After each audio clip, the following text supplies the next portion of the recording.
एक बार की बात है, एक किसान अपना खेत जोत रहा था। तभी कहीं से भालू आ गया। भालू किसान को देखकर उसको मारने के लिए झपटा। किसान बोला, अरे भाई रुको, मैं दुबला पतला हूँ, मेरे मुझे खाकर तुम क्या करोगे? इसके बदले में मैं तुमको बहुत कुछ दे सकता हूँ। तो भालू बोला कि क्या दे सकते हो बताओ। तो किसान ने बोला कि इस खेत में जो फसल होगी, जो मैं बोऊंगा, उसके ऊपर का हिस्सा जो है तुम ले लेना और नीचे का मुझे दे देना। भालू मान गया। तो किसान ने एक दिमाग लगाया और आलू की खेती की। तो आलू की खेती की तो नीचे का जो हिस्सा जो आलू है वो घर ले गया और भालू को मिल गया क्या? केवल पत्ते। भालू ने दिमाग लगाया, बोला कि इस बार मैं बोलूँगा जो वही तुमको लगाना है।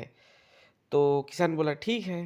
तो इस बार क्या हुआ कि भालू बोला कि मुझे नीचे की जो फसल है वो चाहिए और ऊपर की तुम ले लेना। तो किसान ने बोला ठीक है।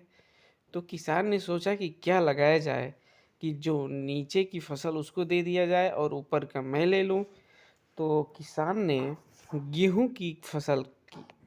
तो गेहूं की फसल की तो ऊपर का हिस्सा जो बाल वाला है वो पूरा किसान को मिल गया और फिर जो जड़ें हैं वो किसको मिल गया? भालू को मिल गया। फिर भालू बेवकूफ़ बन गया।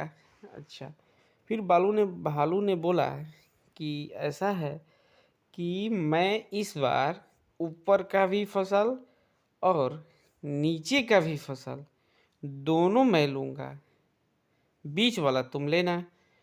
तो फिर किसान अपनी बुद्धि से सोचने लगा कि भाई अब क्या करूं कि ये भालू तो अब ऊपर का भी मांग रहा है और नीचे का भी मांग रहा है। तो सोचते सोचते भालू ने क्या किया कि गन्ने की खेती की। ऊपर का हिस्सा जो है वो पत्तेदार और नीचे का जो जड़ है वो जड़। तो क्या हुआ कि गन्ने की खेती कर लिया। गन्ने की खेती करने के बाद से जब गन्ना हुआ तो ऊपर का जो हिस्सा है वो नीचे का जो